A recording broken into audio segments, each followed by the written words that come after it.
All right, what is up, everybody? Waiting for OSF to hop in here, and then we'll get into the show. Excited to chat with him.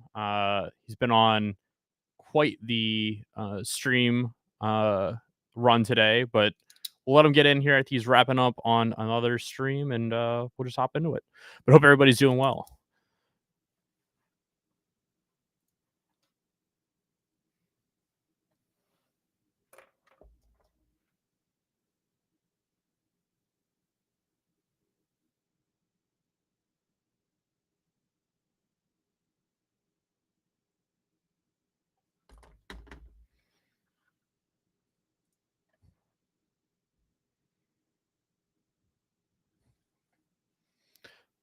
And hopefully, if you have questions, obviously drop them down below. We're gonna be talking about rec drinks. Excited. If you haven't tried rec drinks, they're pretty good. I've enjoyed them. New flavor coming out.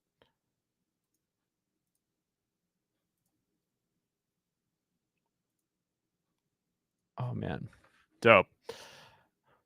No, I'm excited for this one. OSF has been killing it lately. I have a lot of questions. I think a lot of people have been talking specifically about the drinks. I think there's a lot of ancillary things related to rec drinks. I'd love to take a second and jump into. Hopefully, helpful for other people who are building in the space. Damn, I wish I had one. I haven't. I don't think I've had a rec drink in the US yet. I think I've either been in London or Paris. But looking for it. What's up, brother? Weirdly, I can't hear you. Can you hear me? Let me just check. That's weird. Let me see. It looks like it's coming through. Or at least I'm showing them. Hello, can you hear me now? Yeah, I can hear you. Oh, I can hear you. Sorry, for some reason I had this tab muted, so I couldn't hear you. I don't know why. Oh, you're good. You're good. Dude, you've been on a crazy live stream like circuit today. I love it. Yeah, it's actually been all right. I was worried yesterday that I was gonna get like too tired or say the same thing over and over again, but like each one that goes on, I kind of feel like I said something different or get a bit of energy from it. So yeah, it's been pretty good actually. I hope that we can keep the energy going. I hope that I can also keep it fresh because I think I've tried to like jump into a lot of the other live streams we've been doing. I think there's questions or little gaps. I'm like, ooh, that would be a good one. And I think obviously for me and like my mindset as like an investor and like a builder and somebody who's like seen the gambit of like, all right, taking an idea to product to okay, now we've got some validation in the market. What does it take though to like actually scale? And especially in this industry, I think there's a huge question around, okay, you can scale in Web3, but to really hit the breakout velocity, you have to also figure out your strategy for Web2, CPG, your marketing against each of those. And how do you introduce that, like, hey, there is a Web3 aspect? So I think there's a bunch of cool stuff. I think easiest for any of my viewers who might not know you or as we're putting this out there, introduce yourself, and then let's jump into what rec drinks are.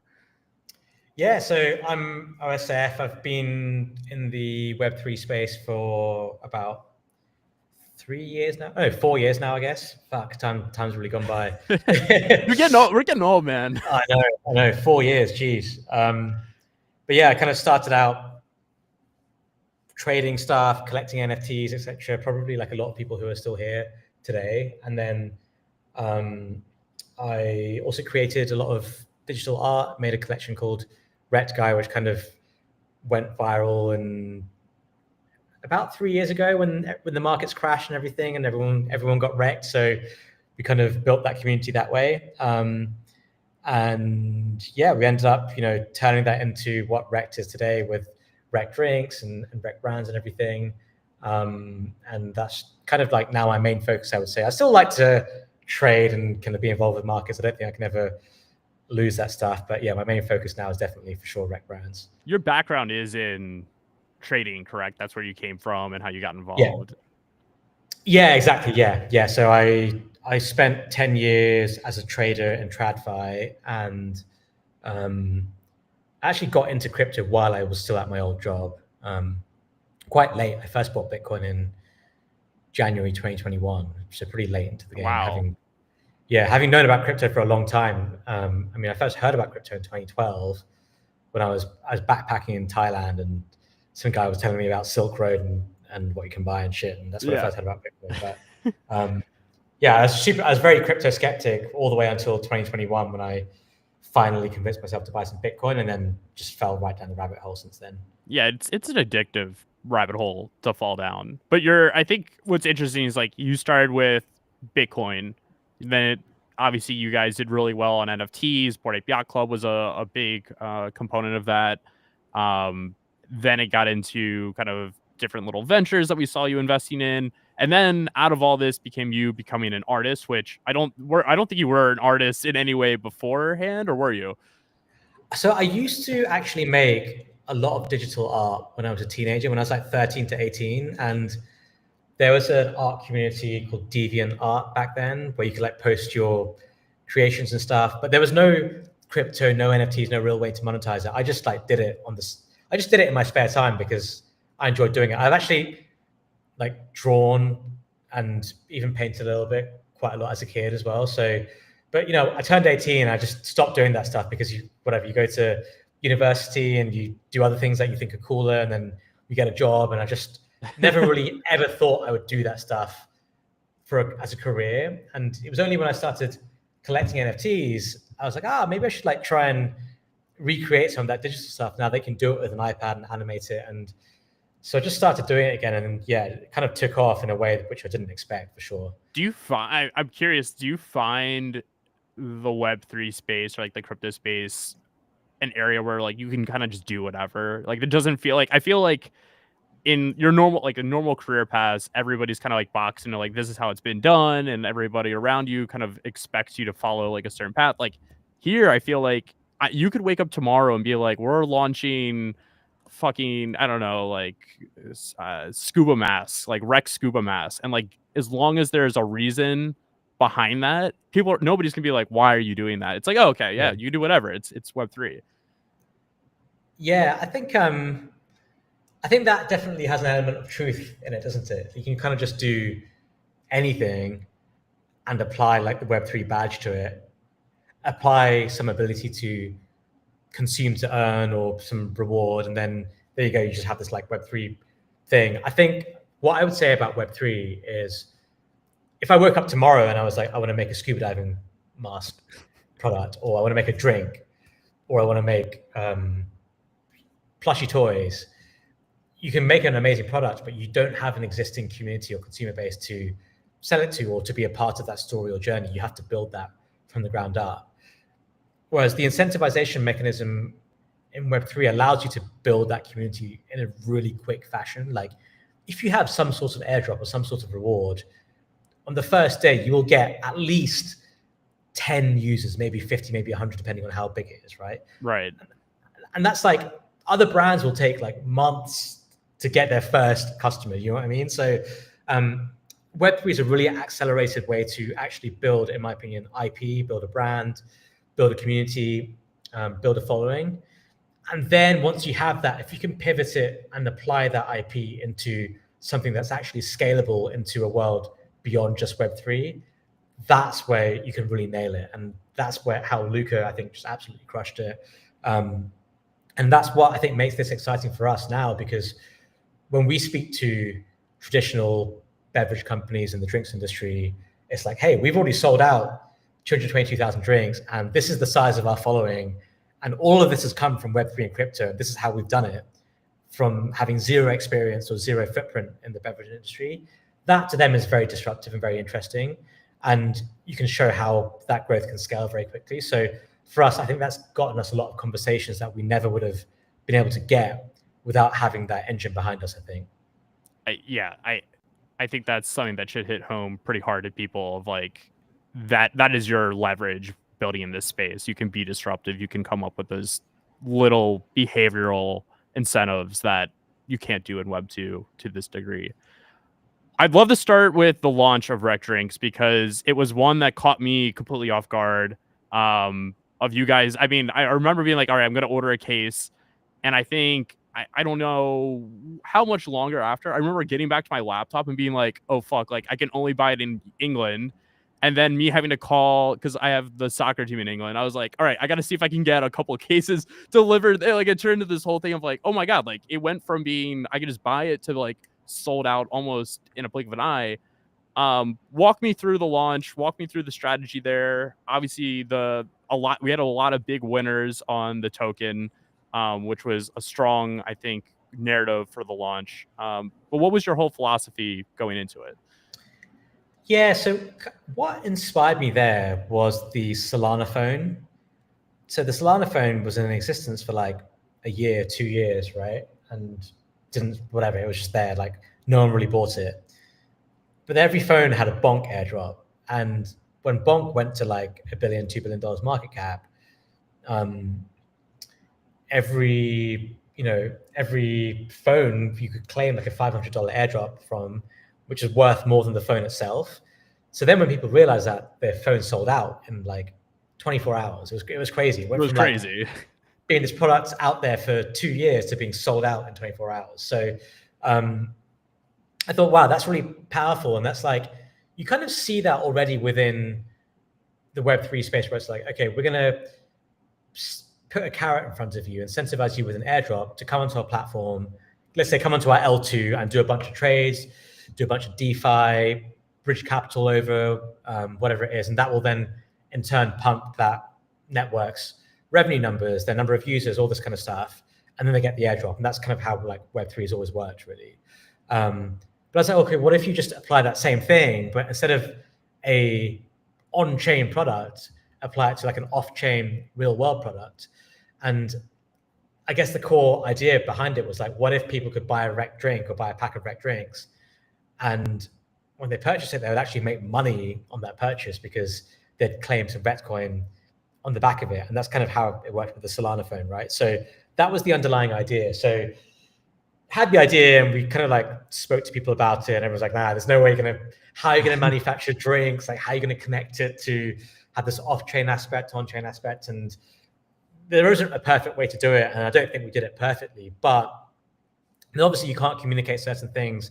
This legal regime in the US is now a bit better than it was back in October. We couldn't say, buy a box of Rekt drinks and you will get this much Rekt coin, which will be worth this much. Like it was an unknown quantity that we couldn't even really say. So, which is why I think a lot of people faded it, and kind of really just like our core community who kind of knew our patterns and what we would do kind of backed it.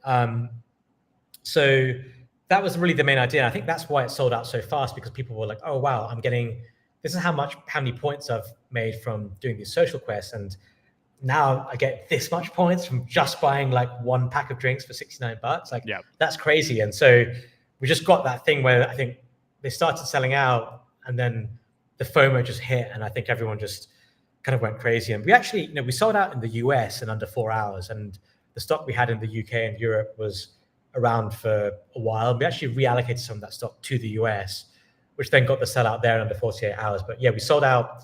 It's about 222,000 cans we sold out in under 48 hours. And it ended up being across 32 different countries. So we had a couple of guys in Australia, New Zealand, like Hong Kong, and they were paying like more in shipping than the cost of the drink just to like get it there, which is really crazy. But it was all things considered, it ended up being a successful launch. And we had this crazy idea, and I was like, I don't know if it will actually work. And you never really know until you do it. But we got it over the line, and it was a good start to the journey, I guess. Man, a very good start to the journey. I have to also applaud you. I've tried the drink. At Paris was actually the first time I had tried it. And oh my God, I think for most people who haven't drank like flavored sparkling water, I think Liquid Death, when they first came out with it, I was like, I faded it so hard. And then I was like, oh, this is okay. But that initially turned me off. I was like, oh, I don't know how I'm going to like it. You guys have crushed it with the flavor profile. It actually still is like good. You're not like, ugh, like there's like aftertaste. But also to the point where I think you've mentioned on some other streams, like it's a good mixer still. Like it still has enough flavor there where it's healthy, hydrating, and like it can be complementary in, you know, alcoholic drinks. I think it can't be understated. You guys have done very well there. What was the process for like built? Was it a long one? I'm curious, like how you landed on the flavor of lime. Like it's the CPG side of this is fascinating to me. Yeah, it's a good question because lots of people have asked me this and they've had similar comments to you. It's like, oh, this is so great. Like, how did you guys make it? What was the process? Did it take you a long time? It was really just like, for us, it was like, we just kind of made it up on the spot kind of thing. like none of us, I have to reiterate, none of us have any experience in the drinks world. And like, we now have an advisor and we have more contacts there. But at the beginning, we were just like, I was like, okay, let's make a drink. Okay, cool. How the fuck do we make a drink? I don't know, let's find out. And eventually we found the person who makes recipes for drinks. And she was like, you know, you go there to this lab and she will make recipes for you, then you test them and you tell her what you like, what you don't like less sweet, more sweet, different ingredients. But she was like, you need to have an idea of what you want to have. You can't just come to me with like a blank slate saying, I want to make a drink.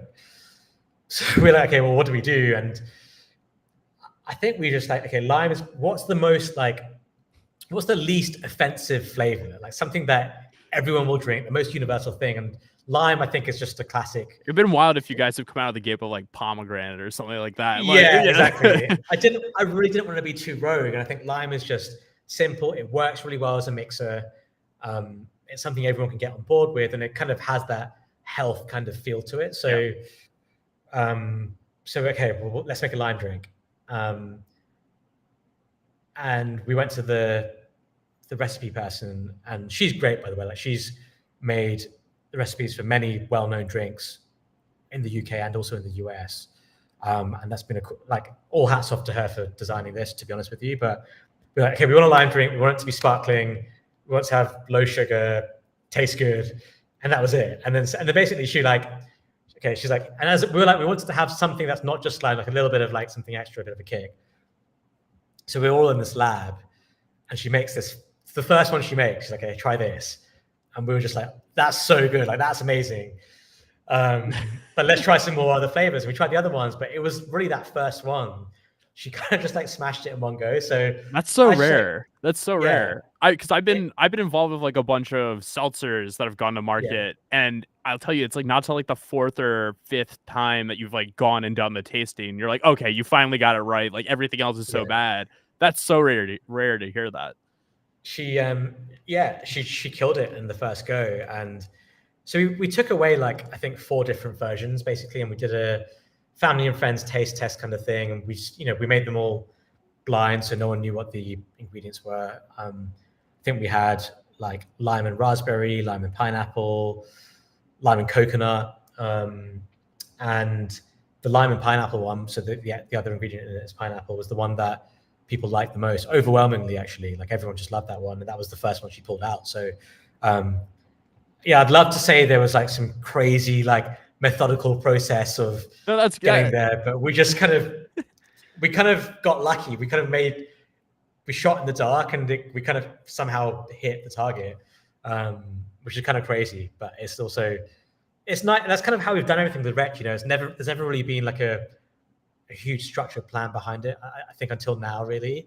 And we've kind of just got lucky with things, we've done things organically, and that's kind of been how things have gone well, I think, because it's always had that organic feel because we haven't pushed it. And it's kind of cool to do that with a drink as well, I guess, and just get the flavor right on day one. You guys got it right. The new flavor that is coming out is an apple flavor. I think people will be able to buy it shortly here.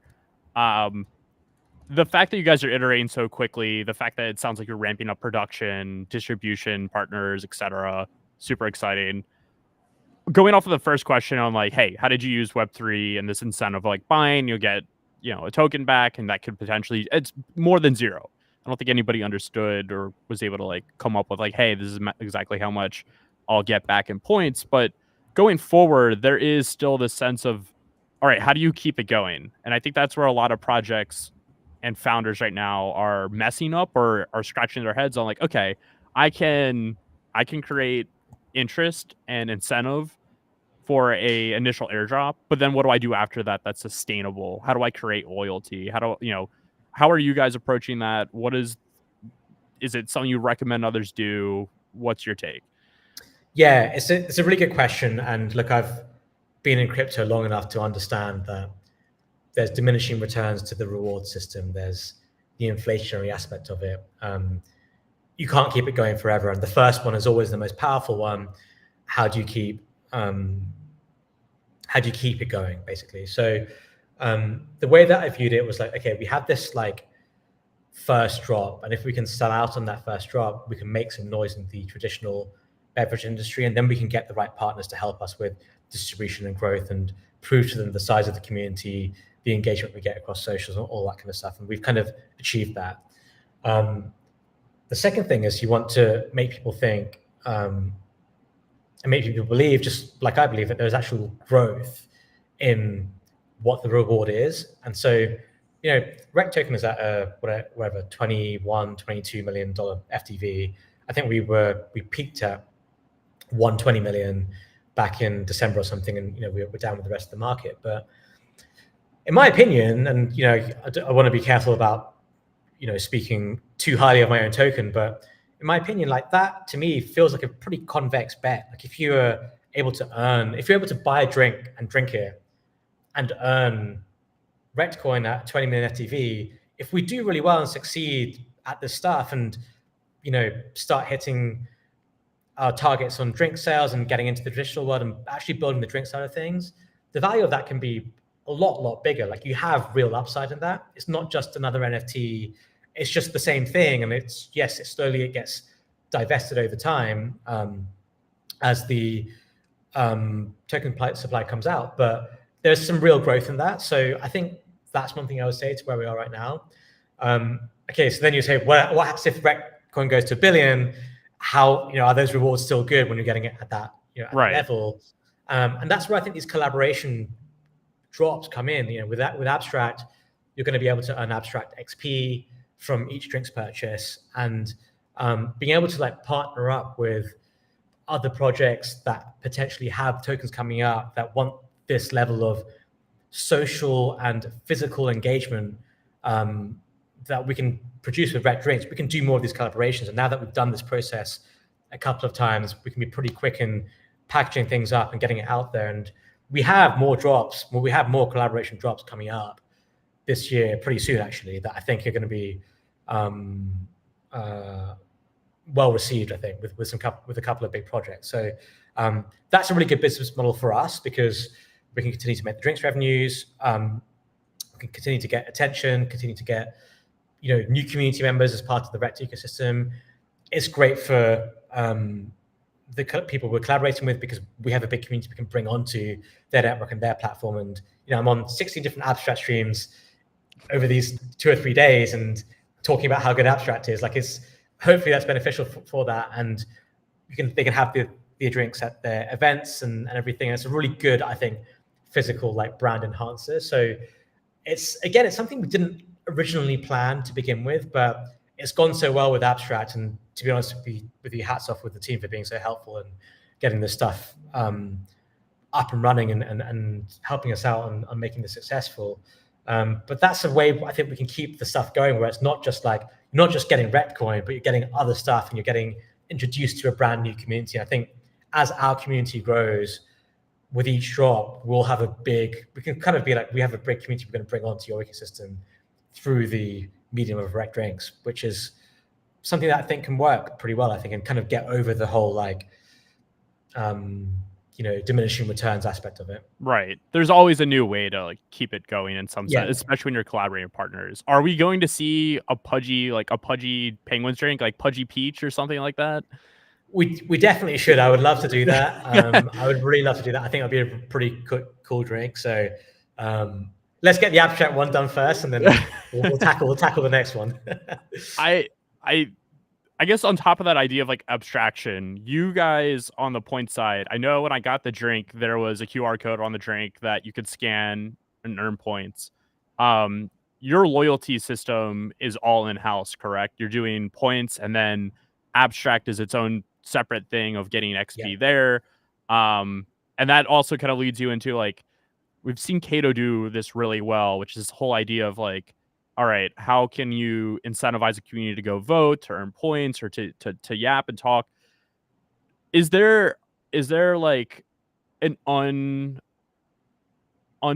like a non-use incentive that you guys are like planning to do in the future that you don't think anybody else has done that being a CPG unlocks for you?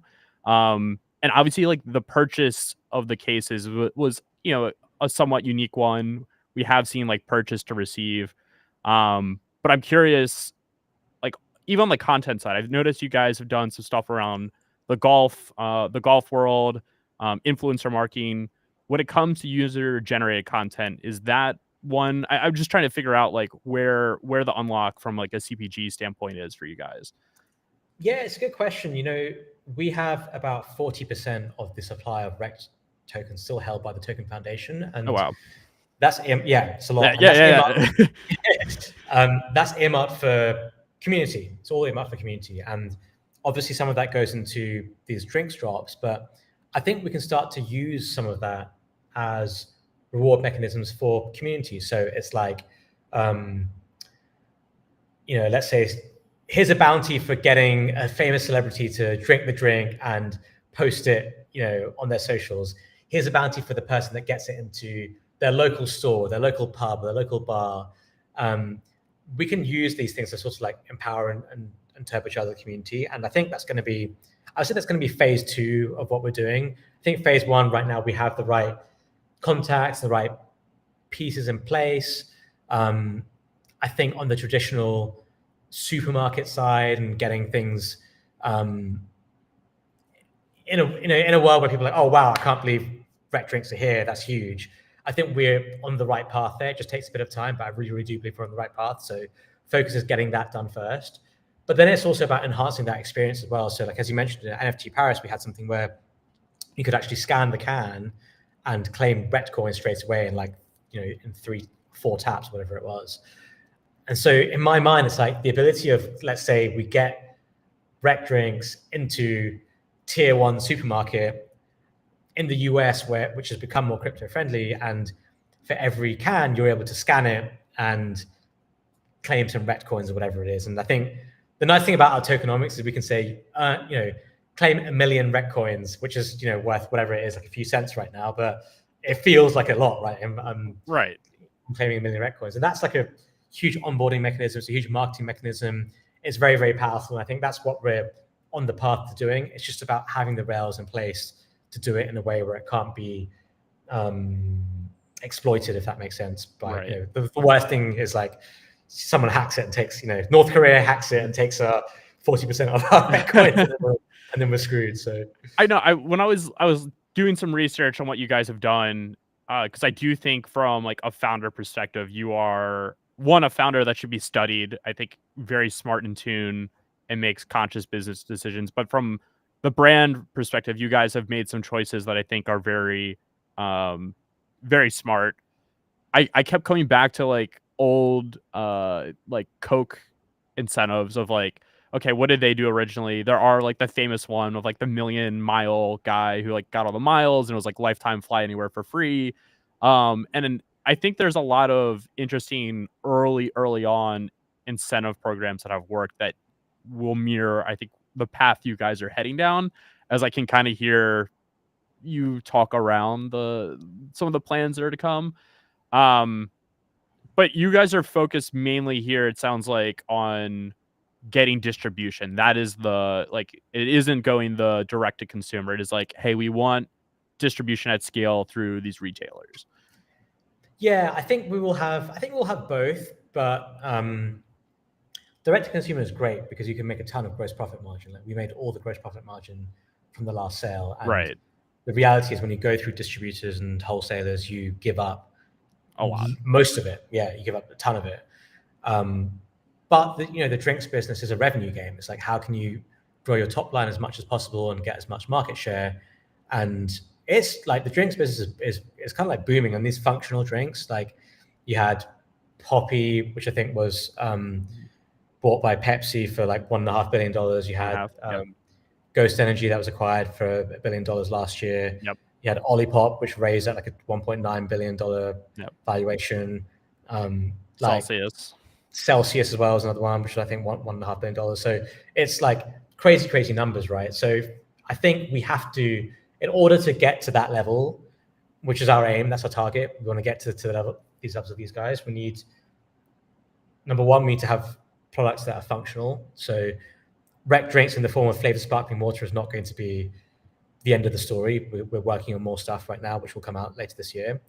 And number two, we need to just be in like the biggest stores, every biggest store in every country possible, even if we're not necessarily like making a ton of money on those sales. Right. It's just about market share and revenue. Yeah, exactly. So that has to be a focus for us. And that's kind of like, right now we have that exclusive kind of feel. It's like, oh, I can't buy rec drinks anywhere. It's, you know, just from the website, everyone's asking all that kind of stuff. And that's good, I think, for building like the community and building the excitement around it. And it's a case of then transitioning that, I think, to more of a, okay, how can we just get this in as many places as possible, which also in turn acts as like a marketing vehicle as well for the brand. I'm curious, as you guys grow, where does the attention to like being a web, like, because obviously you are a Web3 enabled brand, does that start to get pushed in, like, abstracted away more and more, and like it's less like, hey, we're the first Web3 drink, to we're just a drink and you don't even know it, but there's a whole Web3 back end to this? Is that end goal? It's a really good question, that, because I think some people are still very skeptical of crypto, and especially, you know, Web2 content creators. We've been speaking to people on that side of things, and, you know, some people have literally just said no because of the crypto aspects. Like some pretty big gaming streamers, like, no, I don't really want. I love the drink, I love the project and everything, but because of the crypto aspect, I don't want to take the personal risk of being associated with it in case something bad happens. Yep. So that part of it is tricky. I think you can't just hide things, you can't ignore things, and it's just about telling stories, and maybe tell a certain story to a certain audience. But I think it's just about telling the crypto story in a way where a normal person understands it and believes in it and realizes it's not a scam, and it's actually a way to enable everything that we're doing.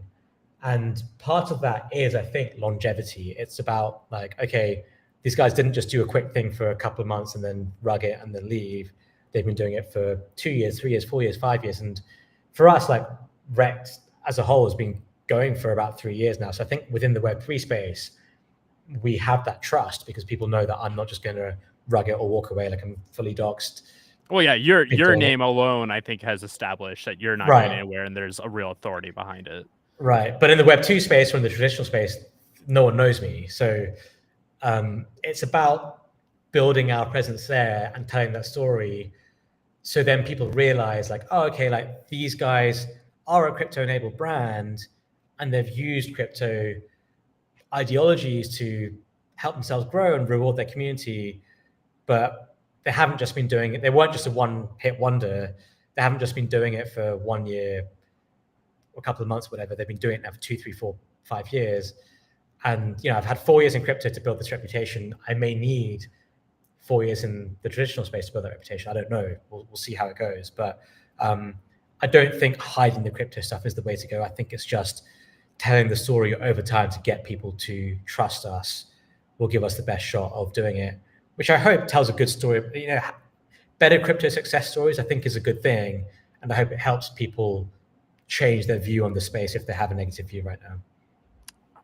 I think that's a very base take. Yeah. I think there's a lot of people that would say, and I think the general consensus for a lot of people are like, no, like, you have to like hide it to an extent. But I think you're viewing this as like a steward, like you're onboarding and presenting it in the right way, and then just saying like, all right, you don't have to be scared. Like, this is being managed correctly. As you guys are growing, obviously there's more outside of what you're doing with Rekt that I'd love to touch on. You've been pretty vocal on the markets recently. Obviously taken some contrary bets. I think when a lot of people were exiting certain tokens, we don't have to name any. I know you mentioned like stepping back from naming specific tokens has been good for your mental health, I think. But you started buying in. I think your outlook is one of Trump backed into a corner, probably is the best way to put it, where there's really one direction he can only go at this point. The Fed probably has a certain direction long term they can only go. I think you'll see rate cuts maybe towards the end of the year. Is that generally how you see things playing out, I think, from a market standpoint right now? Yeah, I think so. I mean, I run the risk sometimes of being someone who's always bullish, and I think I'm conscious of that. So you have to be cognizant of the market. And, I think I advocate a lot for taking profits in 2024. And I took profits when things still went higher, but at least you want to have that money in the bank. And when you have a big drop, like in my last, whatever it is, like 15 years of being in markets, every time you have a big drop, it has always been a buying opportunity. It just always has. And at the time, it may not feel so. It may feel like, oh shit, this news is really bad. This is why we've dropped and things are going to get worse and it's going to be the end. It always feels like that. But you don't get given these drops without bad news. And you don't get given the great big pumps without good news. So if you wire yourself into thinking, oh, I'm only going to buy things on good news, which is what a lot of people do, you're never going to get these crazy levels where you buy things at super cheap prices, right? You're never going to get it because you actually have to buy them at bad levels. And sometimes you have to buy them at bad levels when even you don't know what the outcome is. And, just like this tariff stuff, I was like, well, I kind of have a view that Trump is going to have to fold. I kind of have a view there's a Fed put, but I don't know, like it could, where's the bottom? It could go even lower from where I am. But right. If I sit around and wait for that good news, I'm going to miss it. I'm going to end up buying at a much higher price.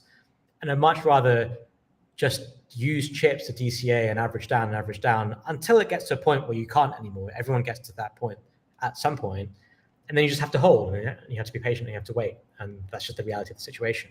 You can't be perfect on everything. If you were, we wouldn't be here. We'd probably be on a beach somewhere, like drinking like margaritas and stuff. So, that's where. So like my thing is like, if shit drops off a lot, if you have a big backup, then I just add risk. And that's what I did this time. And to be honest with you, we bounced back much faster than I thought we would have. Like things resolved pretty fast. And was not expecting that on my end. Got caught a little bit with my pants down, but yeah, I don't think anybody was expecting this, a real V bounce right back. Exactly. I think everyone, including myself, was like, it's not going to be a V-shaped bounce. It's going to be a slow grind. You have time. But it's another example of like, when shit goes down, you just got to buy it, close your eyes and buy it. And in crypto, it's a bit more difficult because, in equities, you can generally buy most equities and they'll go up because they're real companies. But in crypto, it's like, well, what if you buy a meme coin and it never comes back, or an altcoin and that never comes back? So it's harder to find the things that you perceive will outperform Bitcoin. That I think is the more difficult challenge for me than knowing when to buy. I've obviously talked about AI tokens. I think that stuff can see a bounce, and some of it has. I bought some fart coin because clearly it was just the fastest horse, and I just had to have exposure to that, having faded it for a long time.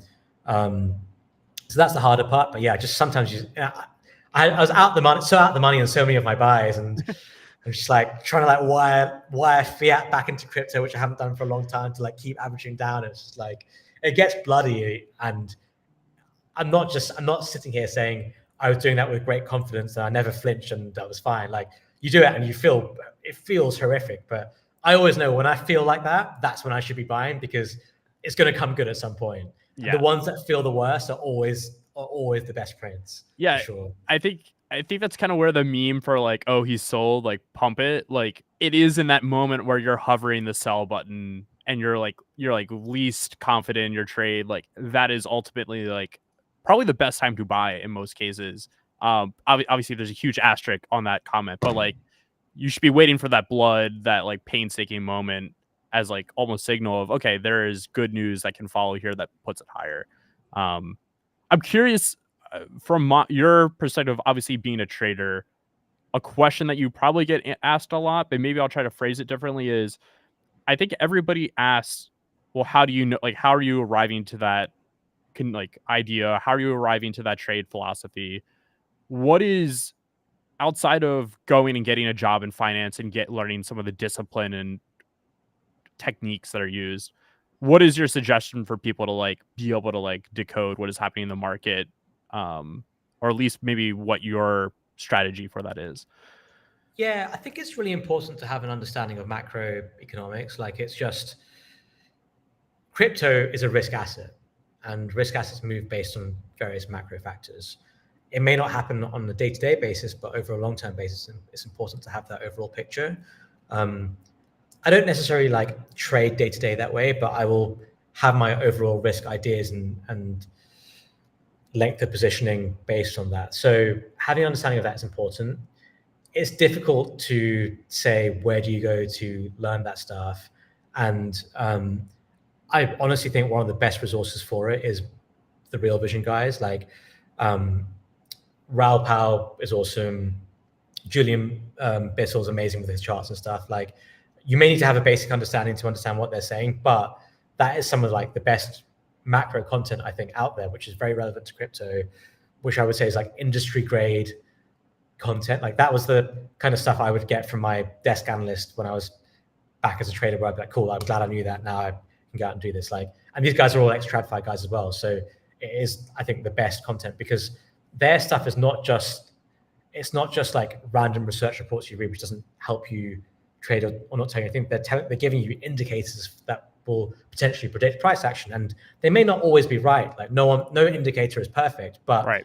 having an idea of like all the different indicators and seeing where they are will give you a sense of like where things are moving and which direction they're going in. So that's definitely a big recommendation. And I honestly think like just taking a basic macroeconomics course or watching YouTube videos in macroeconomics and just understanding how foreign currency works, understanding how interest rates work, and understanding how equities work, how equities are valued, how cash flows are important in that context, how interest rates affects cash flows, and how that affects tech stocks. Like, understanding those mechanisms and that fundamental understanding is really, really important, because then you can jump to the conclusions you need to much more quickly than other people, because most of the retail market may not know that. Like, it surprises me. I even saw somebody reply to a Wizard of Soho tweet yesterday, and it was about the bonds market, and they're like, well, wouldn't this be like good for Bitcoin? He's like, no. Like, and I was like, all right, that's basic macroeconomics. You probably should know trading risk assets. I think that's a good point.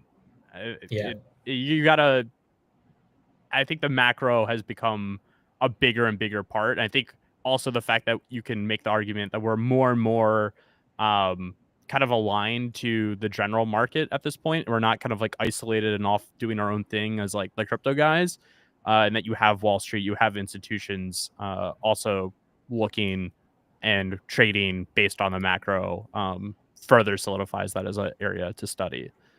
You gotta, if you want to be good at something, you have to put in the work, and part of that work is usually research. I think one thing I would say, the only counterpoint I would say to what I just said is, you don't want to be so over-researched where you suddenly think you know everything and you're trying to rationalize and explain things, because, you know, the best performing assets within crypto sometimes have your meme coins, but which don't have any explanation sometimes, you know, and you just have to be like, okay, this is going higher because it's going higher. There's no explanation for it.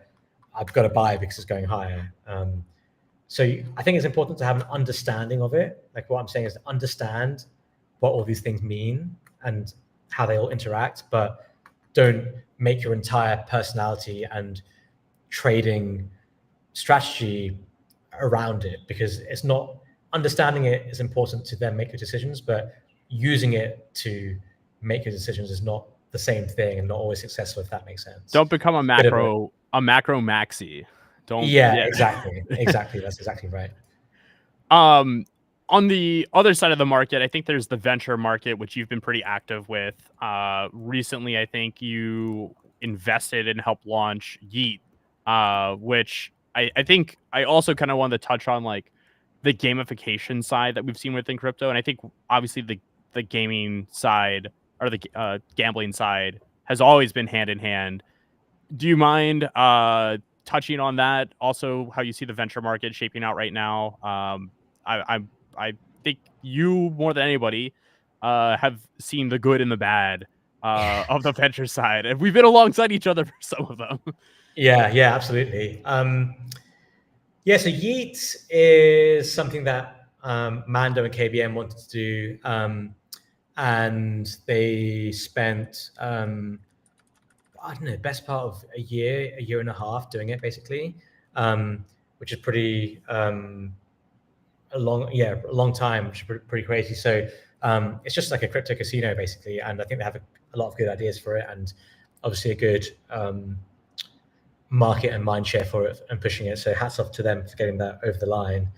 And then the venture market is an interesting one. Like I've still kind of feel like I'm new to it. Like I think the first thing I ever invested in was Yuga Labs at the top of the market at like a $4 billion valuation or whatever it was. And I think everything I invested in that time, I put money into a few different things then, and all of them basically zero, apart from one thing, which was Blur. And that ended up being a good win for me. And that was my first kind of win, I guess, on the venture side. And since then, I would say probably only really had like 2 or 3 more wins that have been good. Like Portal was a good one. Portal was good.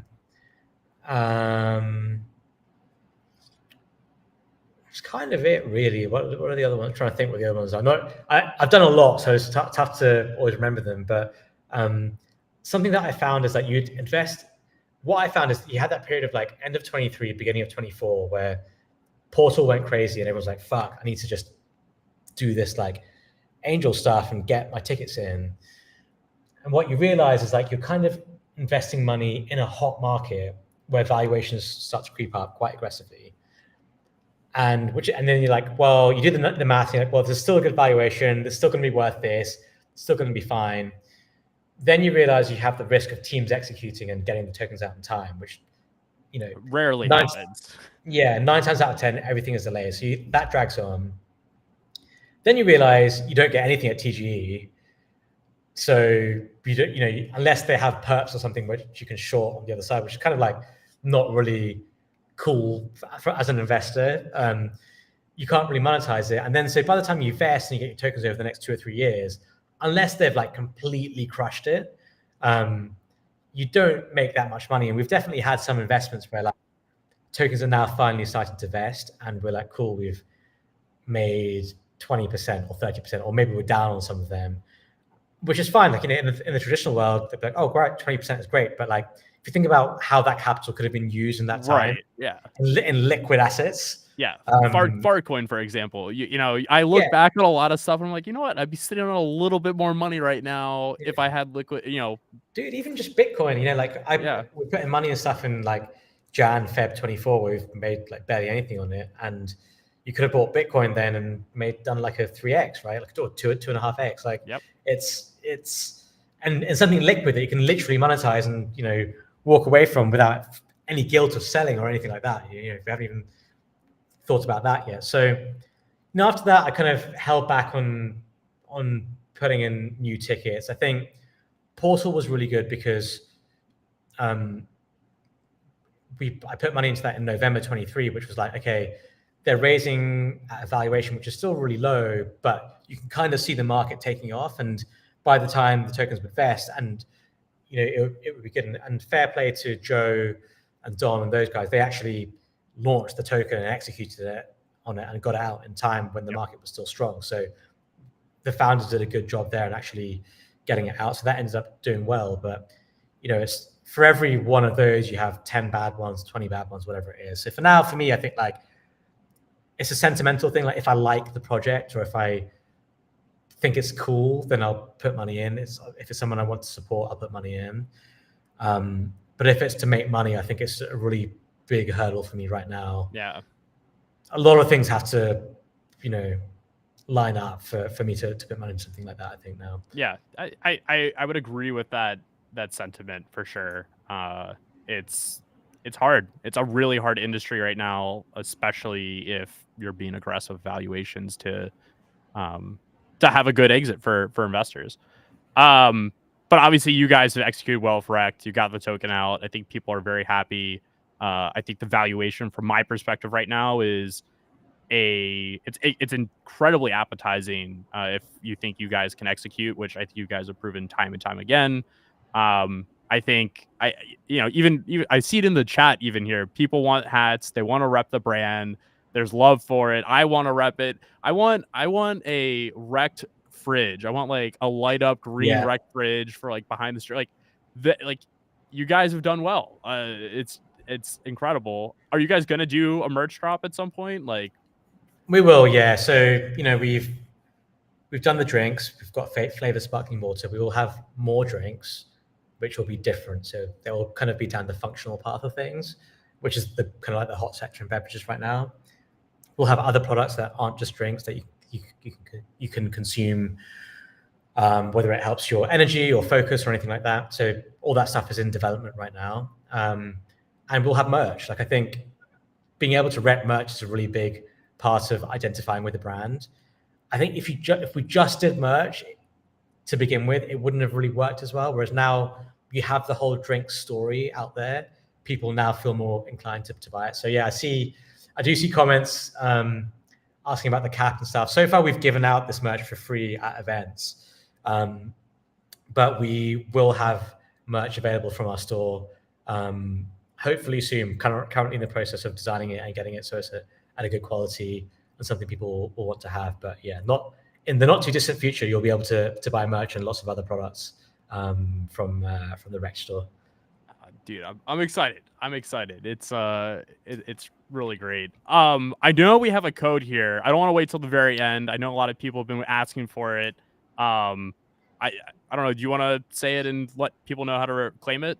Yeah. So the code is Goggles, GOGGLES, and if you go onto rewards.rektdrinks.com and sign up, make sure you're signed up there. You can log in with your Abstract Global Wallet, and when you purchase drinks, you'll be able to claim drink points. When you do the social quest, you'll be able to earn points. If you type in this code, you'll be able to earn 500 points for free. So if you're not signed up, go sign up. If you're signed up, Goggles is the code to redeem it. Why is that a reference to my scuba comment? I think it's reference to your PFP, maybe. Oh, okay. I think your penguin has. Yeah. I guess they're shades, not goggles. Yeah, he's got the Kobe goggles on. Yeah, exactly. So I think it's reference to that, basically. Oh God, too funny. I think we've covered a ton on what you're doing personally, what you see the market doing. I'm curious from your eyes, what we've talked about AI, we've talked about the macro. Are there any areas right now outside of what you're doing that you're like, this is super interesting to me? You don't have to even be buying, but like I've talked to some people and they're like, nobody's talking about generative art right now. And obviously you just sold your autoglyphs, so maybe that's not the place to start the conversation. But I'm curious for these like rare edge cases where people are like, I haven't made up my mind. I'm looking at it. I haven't decided yet. Do you have any areas of the market where you're just like, I'm looking, but that's it? Yeah, I do think I didn't want to sell my autoglyph, but it was I managed to get quite a big tax loss from it, and I was kind of like tax loss harvesting. I'm going to buy it back. I'm going to buy an autoglyph back. I think people made fun of me and stuff from it, and it reminded me of when I sold 2 Fidenzas to buy Whiff, and I just made like a ton of money on Whiff. But I'm not saying this is going to be the same thing, but it would be nice to like make money on the token that I bought and then buy the autoglyph back and still have that capital. I think that's kind of what I'm thinking. We'll see if it works or not. So right. I just know that like some of these tokens will go up a lot in the short space of time, and autoglyphs will be around. It's a slower cook. Yeah. But I do think I'm still really bullish on stuff like autoglyphs and generative art. I think art as a concept has been around, and collecting as a concept has been around since the history of time. And digital art is still in its infancy, and you have an opportunity now. Like imagine someone could tell you you can buy the first ever oil painting or the first ever sketch or the first ever, I don't know, like sculpture or whatever it is, right? Like that's what we're in right now with digital art. You can buy the first ever of something at relatively affordable prices. I mean, depends, how affordable, how you define affordable, I guess, but like at prices that aren't crazy. And I think eventually this stuff will become digital artifacts. I really do believe that. And it's just a slower curve. Like it's not gonna, now that we had the 2021 run up, we had the crash, we've had some slow recovery, it's just a slower curve. So you don't have to jump into it right now. But I do believe in 10 years or 20 years, some of the stuff is going to be worth, millions, tens of millions. I think autoglyphs are in that category because they're just very historically significant and they're culturally significant. But something to be deemed historically significant, a lot of time has to pass by definition, if that makes sense. Yes. So I do think it's a good time to accumulate that stuff. But if you're trying to create wealth in the next 6 months, 12 months, maybe even 24 months, that's not necessarily where you're looking. But if you're trying to create wealth over a longer period of time, it might be worth allocating some profits to a bucket of those things. Rare Pepes, for example, is another thing, which maybe is a lot cheaper that you can buy and hold for a long time. That I think is also really fun to collect. So that I do think is an overlooked part of the market. I think DeFi is interesting too. I think with the way the regulatory landscape is changing in the US, if you ever get the fee switch turned on for DeFi tokens, so let's say you own the Uniswap token, you can start earning a profit share from what they're doing. That I think is very powerful. So that's another thing I think is potentially overlooked as well. Yeah. What's your take on tokens made in the USA that we've seen? I mean, I know Pengu's fallen under that guise. We saw Pengu pump pretty hard recently. Are you also like aligned on like, hey, if that switch gets flipped for like capital gains taxes or something like that, you should be paying attention there? Yeah, absolutely. I think so. I think America has the crypto tailwind behind it right now, despite what's happened with tariffs and everything. I think you shouldn't ignore what's going on with the crypto committee, with David Sachs, the commentary that's come out of it, the SEC pulling back on what they were doing. So, yeah, I would have and you can see what Trump's doing with this Americans, tariffs and stuff. Like it's going to be the same with American-made coins, if that makes sense. So, I would definitely, focus on that kind of stuff. And don't forget, Rekt Brands Inc. is a US company as well. So. I was about to say there's one other US token that I was holding off on getting to the point of, but Exactly. Look, OSF, I know you got another obligation here at 4:00. I want to thank you for coming on. Guys, if you didn't already, make sure you know the code is Goggles, GOGGLES. And if you haven't, obviously make sure you're following OSF and following Rekt Brands, Rekt Drinks, and you're paying attention to what they're doing. I'm a huge fan of what you guys have coming up. And I obviously am a huge fan of the product itself. Looking forward to what's next. And again, thank you for coming on, brother. Awesome. Appreciate it. Thanks for having me, man. Good to catch up as well. Of course. All right, guys. Thanks for tuning in. We'll catch you on the next one. And peace, brother. Cheers, guys. Thanks everybody for coming on. Like I said, make sure you're taking care of following what OSF is up to. If you haven't already, if you're on Abstract, if you clip anything from this show, make sure you let me know. I'll be looking for clips out there. Whoever has the most viewed clip at the end of the week, I will do something special for you, possibly Rekt related. So much love. I appreciate everybody showing up. Huge stream. We'll catch you on the next one, but cheers and thank you.